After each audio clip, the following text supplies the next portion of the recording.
Hello, and welcome to the Those Dweebs podcast, where we have a little bit of everything for everyone. Let's roll the d20 of fate and see what we are talking about today.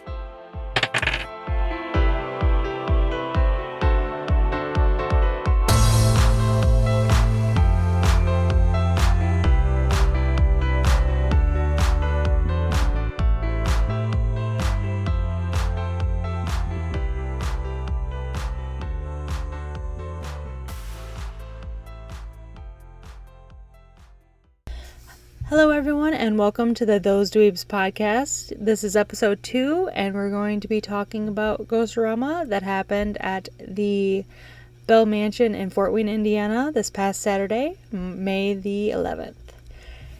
But first, I do want to take a moment to thank everyone for the support on the first episode and the feedback. Honestly, it was super helpful, and I really cannot wait to see how much this podcast grows. I know that it's going to be a lot of work and everything like that, but I'm super excited. So now, getting into it.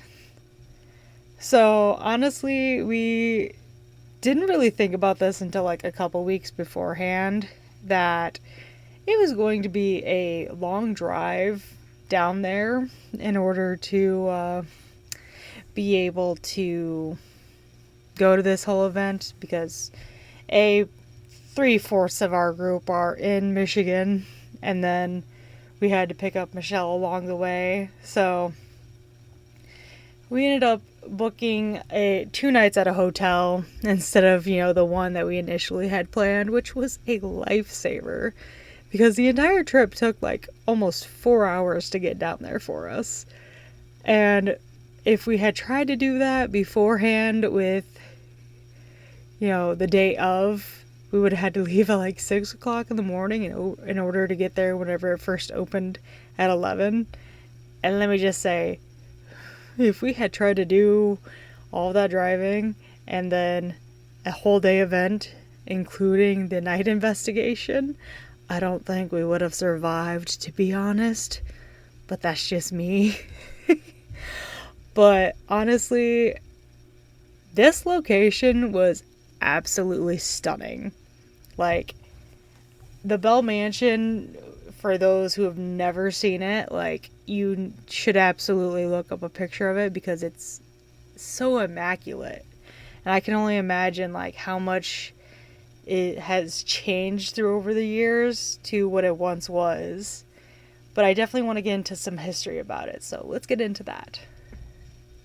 So I will say I'm going to be reading off of the Bell Mansion website in order to do the history, because there is a lot to it and there's a lot of names, and I would absolutely mess it up if I didn't have them right in there in front of me, including the dates as well. So let's get into it. In 1893, celebrated architects Wing and Maharin laid the cornerstones of this Romanesque-styled mansion. They are the same architects behind the University of St. Francis Bass Mansion and the History Center, both iconic landmarks in Fort Wayne, Indiana. This was all built for Robert and Clara Bell. I can't remember exactly what Clara's maiden name is, so I'm sorry ahead of time for that. They're the original homeowners, and both were actually very, influential in their time. Robert was a 2-time senator, assistant U.S. commissioner for Indiana, and a significant investor in natural gas, pioneering the energy landscape for both Fort Wayne, Indiana, and Chicago, Illinois. Clara was an art enthusiast who played a vital role in establishing the Fort Wayne Art School and co-founding the Fort Wayne Museum of Art. Hailing originally from Muncie? Muncie? I'm so sorry. Indiana. They moved to Fort Wayne to expand their multifaceted careers and become local luminaries. Clara's impact is immortalized at the Art Museum, while Robert's law firm, Barrett McNaghy Nagney, I'm so sorry, continue to serve Fort Wayne to this day. The couple had one child, Bessie, whose life was unfortunately short-lived. I believe it was at 11 months old, unfortunately due to illness. Now, after Robert's death in 1901, the mansion was acquired by William K. Noble, a lumber magnate? Yes, magnate, whatever that is, whose business spanned 3 states. After 22 years, the building was sold for $50,000 to the Guys, I'm so sorry for the names. I'm trying my best. Funeral home. A west wing was added in 1935 to accommodate the growing demand, signaling the departure from the tradition of home-based funerals. Today, the mansion sprawls over 14,000 square feet of meticulously crafted space, which they pretty much have made it into a whole entire event center. They're definitely trying to keep all the original stuff as much as they possibly can. The whole funeral home lasted from that time for 93 years, and it stopped being a funeral home in 2018, to which, if I remember correctly, it stayed abandoned for about 2 years before the current owners, who unfortunately I don't know their names, but they ended up purchasing it and made it into the event center that it is now. And all the proceeds pretty much go to fixing that all up. But yeah, so that is the history of the place. I am so sorry for the names. You'll have to look it up yourself, because I know that I mispronounced a lot of those names. But it happens. But now we get to go into the fun bit. The whole event for Ghostorama and everything. So Ghostorama was in 2 parts. We had the day event, which was from 11 a.m. to 7 p.m., which had so many vendors and different paranormal investigators from pretty much I believe the Michiana areas. And then we also had some guest speakers. Unfortunately, we totally missed every single one because ADHD happened and we got distracted by hanging out and also food. But yeah, no, there was some pretty awesome vendors that I'd never seen before at the previous Ghostoramas. And then there was a few ones that were tried and true that we always tend to gravitate towards, because they're just good people. Absolutely love them so much. But yeah, we got to hang out with a lot of people we haven't seen since almost a year ago. If this Ghostorama had taken place next month, it would have been a year since we had seen some of these people. As far as, the ones that we did actually hang out with a lot. But yeah, we pretty much stayed there the entire time. We were gonna try to stay in between, but unfortunately they had to set up for an event the next day, which was Mother's Day, which is understandable. So we had to vacate back to our hotel for a couple hours, which, well needed rest after, being out and about that entire time. But then we get into Ghostorama, the investigation. Which, I will say, they definitely probably could have capped this one just for the simple fact of, there was a ton of people. I'm trying to think of previous years, but, I almost feel like this one had more people than it normally would. But we also had a lot more, a lot more investigators than I feel like we normally do. That's just my, thoughts on it. Like, it's good to have so many people because you have different levels of experience, but sometimes whenever you have an overabundance of people, it gets like places get oversaturated and you don't get as much evidence back. It's just an unfortunate truth of like the trade that I've noticed in the time that we've been doing this. But like, honestly, still had quite a bit of fun. Like, just getting to see how differently people investigate versus how we do is always just like a fascinating learning experience for me. And like, that's something I feel like a lot of people lose in this field is they forget that, we're all here to, learn and have fun and like learn the truth on like, if there's life after death. Like, it shouldn't be all about, the fame and the fortune and everything, but like, learning the history and like telling the stories of the spirits that are around, It's not a popularity contest, that's for sure. Now getting into the good versus the bad. So, honestly, I loved seeing so many different age groups there. Like, that was probably one of the coolest things because, like, I've noticed that you don't always have that at events like this. Like, some people are just, like, super, like, depending on, like, age, or super against it. While, like, sometimes, like, some people think it's not that cool. Which, like, we all know the truth. It's super cool. And I don't know, for me, getting to hang out with, like I said before, getting to hang out with friends that I hadn't seen and, like, get to actually, like, collab and, like, investigate with them, like, was just such a fun experience. I know, like, I'm currently kind of talking about, like, the night investigation, but, like, even before that, like, I'm saying like out loud, I'm so sorry.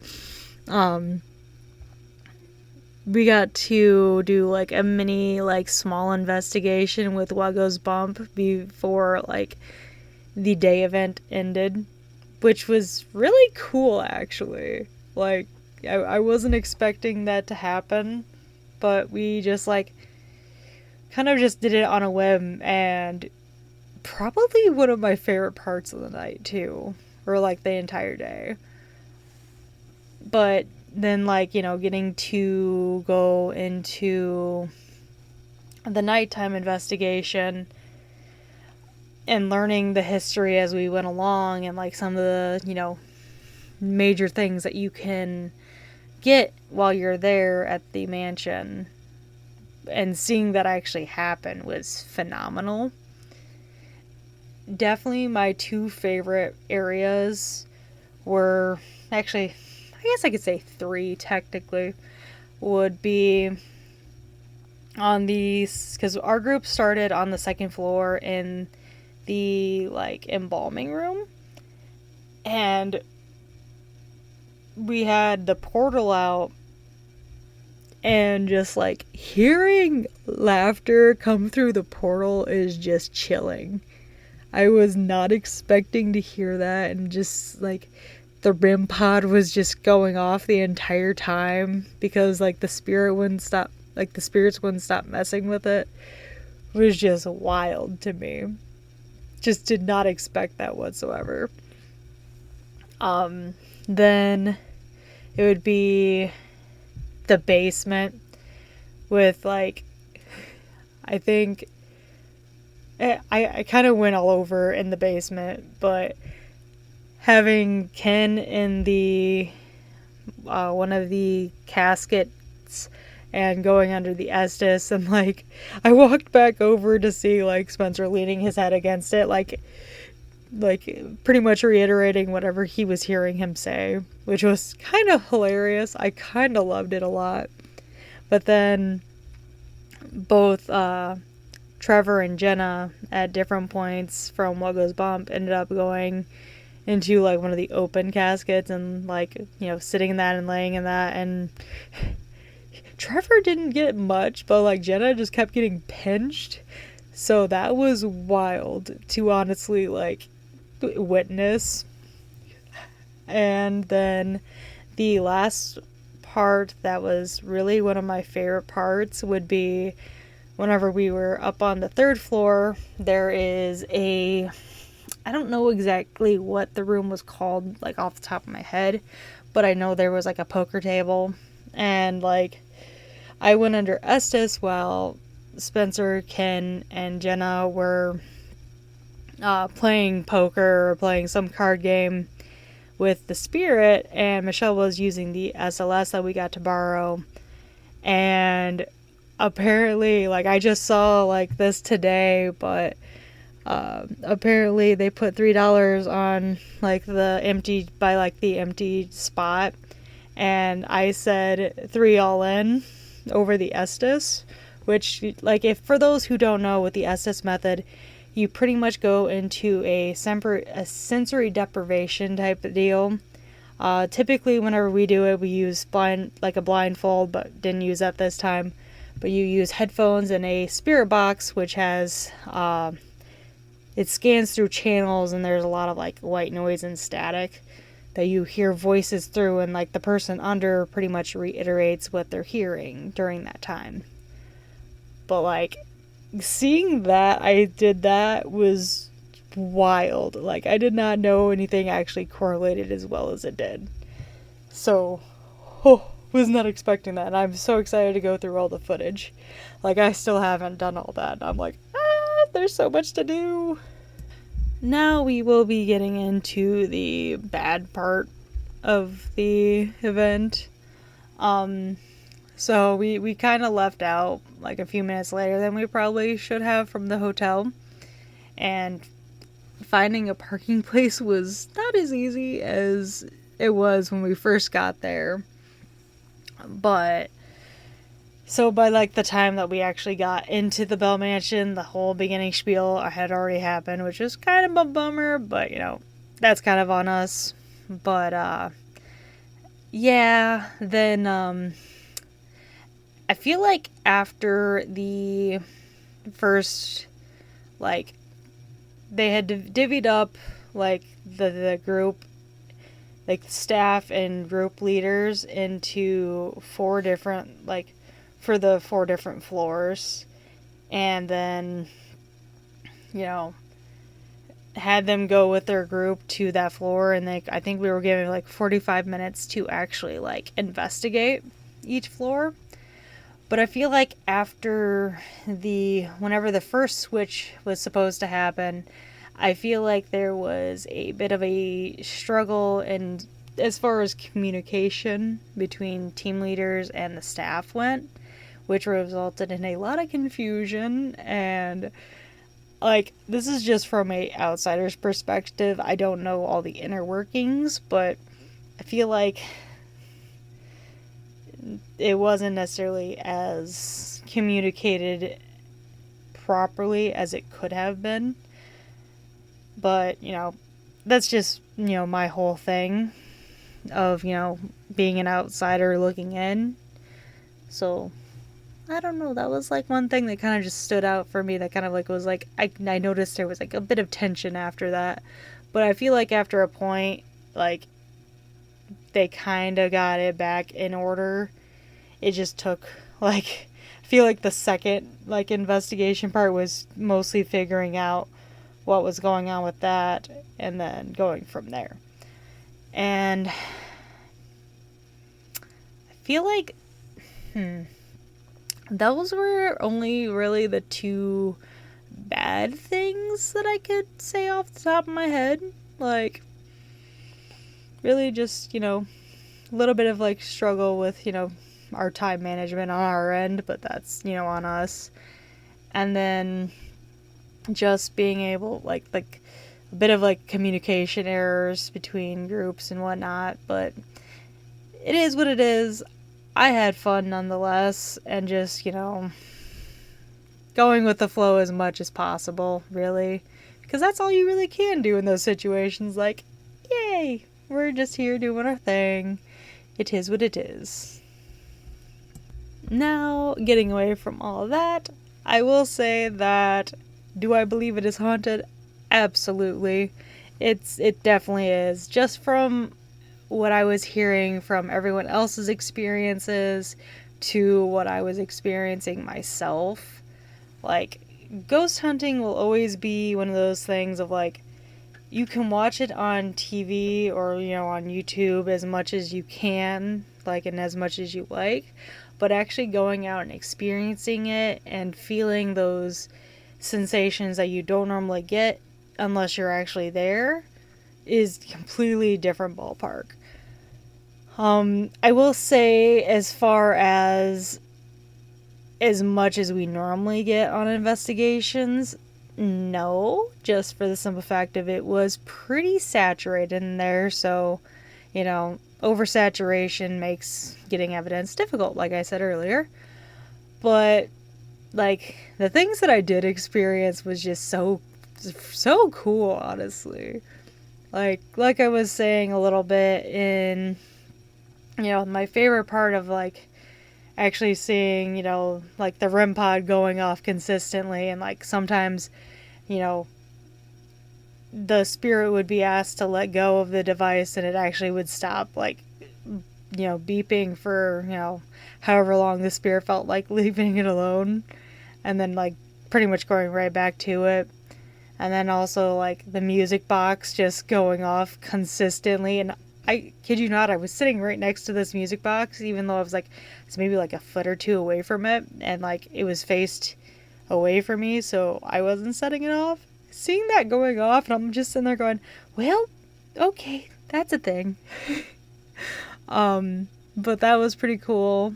When we first got there and did exploring, we went into, I followed this experience like a little bit with 2 different rooms, but in both the Mr. Bell's room and the servants' quarters, I got like this very heavy feeling in both of them. Like, it's very difficult to put into words, but like it definitely felt like there was a pressure on my chest, and like just like I feel like in the Mr. Bell's room, I had more difficulty breathing, while in the servants' quarters, I had, well, like the first time, it just was the heavy feeling and like the pressure on my chest, but the second time I went in, like I had like a bit of a dizzy spell, like I was gonna fall over, like. It was just a massive amount of pressure and energy in that room. But, like, none of it felt threatening. It just felt like, there was so much that happened in that room that it was kind of just weighing down on me. And the next, like, experience that really, like, got to me was I was under Estes in, like, while they were doing their poker game, and it literally felt like something kept touching me and like trying to like it felt like the chair was like vibrating, like someone like had grabbed like one of the arms and like was either slightly shaking it or kind of like pulling it towards them, but the chair never moved. And typically when I go under Estes, like I feel like I kind of go into almost a like frozen state, but like I didn't get that this time. I just felt more sensations like around me. So that was definitely like something I hadn't experienced before, but I'm very curious to see where like how like everything comes through whenever I watch the investigation back. I will say that we do plan on eventually getting in contact with the Bell Mansion and seeing about doing a private investigation, just because like I want to see how this differs from doing a group investigation to doing one like with just like our group, or potentially doing a collab depending on how that goes and money and whatnot. But I don't know, like, I have so many things that I didn't get to do there that I want to test and see what'll happen that's different from what we got while we were doing the group investigation. But only time will tell. We definitely like have plans for the future as far as investigations go. But I think after Ghostorama, we're going to take slightly, like, a little bit of, like, the next Ghostorama, we're going to take, like, a little bit of a, like, paranormal break as far as things go. Potentially might do, like, smaller things that are more cost efficient. Just because, like, we're very tired. Very, very tired. And we want to be able to catch up on the backlog that we're making of paranormal investigations now, which is kind of awesome. Like, I'm normally used to just getting them out there, but now I'm like, I kind of want to spread these out so, like, it won't be as often, and it's something to look forward to.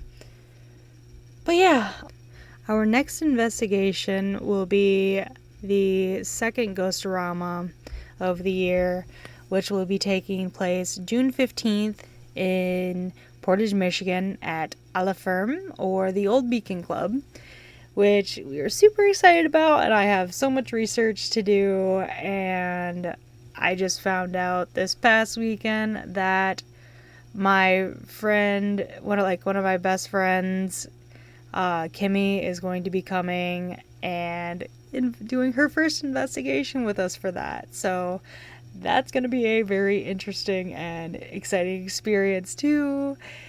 And yeah, I'm just really stoked because it's getting to introduce someone new to the actual world of a paranormal investigation, as well as getting to see old friends and doing more cool, like, investigation stuff. And yeah, I'm not sure if they're doing any more after that, but yes, we will probably be taking a little bit of a hiatus from ghost hunting as far as big ones go for a little bit. Just a tiny little break, because yeah. But yeah, we are super excited, and I will be promoting the next Ghostorama as much as possible, and just because, like, I want to see these places continue on and this event succeed. I hadn't realized this until it was posted, but, like, we had, like, when we went to our very first Ghostorama, that was the very, very first one of all time, and I hadn't realized it at the time, but we have gone to every single one since the beginning. Just surprised me so much. Did not expect that. But yeah, I can't wait to keep on, like, they're such good people. I have so many people to thank, and I would like to get into that now. So yes, I want to thank the following people. I want to take a moment to thank my group, Those Dweebs, or Moonface Paranormal, for, like, supporting me and all this, and hyping me up when it comes to editing and everything, because, like, I really would not be able to get through it without all the motivational speeches, and, just being awesome, and, like, always making the investigations, like, such interesting and amazing experiences. I love you guys so much. I hope you guys realize that. Next would be Danny and Southern Michigan Paranormal. Like, without you guys, like, this whole thing wouldn't be possible. Y'all are amazing. Like, I don't know everyone's name on the team, unfortunately. I'm so sorry. But, you guys are awesome, and thank you all so much for putting this on. What Goes Bump of the Night, like, getting to see you guys, and, like, officially meeting Riley in person, and, like, Michelle got to meet everyone for the first time as well. But, like, getting to, like, hang out and just, like, chat like we had been, like, lifelong friends was just chef's kiss. Like, I had such a blast. Like, you guys are, like, such good people. And then the Spirit Hunters team, getting to, like, see all your equipment and, like, hang out and investigate. Like, even if it was for, like, a small bit of time comparatively to everything else, like, it's always a blast. So, thank you guys so much. And then we have Tommy Tombstone, sorry, Randy's Real Paranormal, and Tara of Paranormal XP. It was my first time meeting Tara, but like actually getting to like fully investigate with both Tommy and Randy.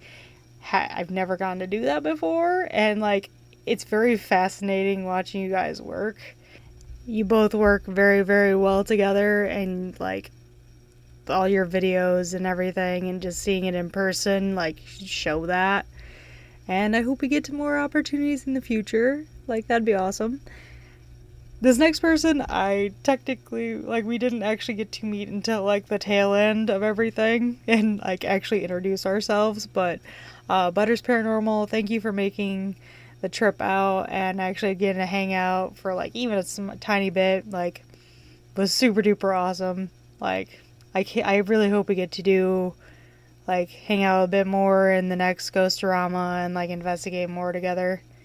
'Cause, yeah, making online friends and paranormal family is amazing. And lastly would be the Bell Mansion and its staff for hosting us. Like, that location is absolutely stunning, and I'm very excited to make a return and get to do more there. Yeah, we all really appreciate the opportunity to actually be able to go there and have this opportunity. I'm rambling. I'm so sorry. But now that I've gotten my rambling out, I'm going to wrap this whole like adventure up for the evening. You can find us on Podbean, Amazon Music, iHeartRadio, Player FM, Listen Notes, Podchaser, Boomplay, Podcast Addict, and last but not least, Deezer. I'm working on trying to get it onto other platforms, but it's taking some time and like everything, so it's going to be an ongoing thing of adding it to more and more podcast channels and everything like that. But yes, thank you all so very, very much for watching. I appreciate all the love and support, and I will see you guys on the next episode. Alright, bye guys.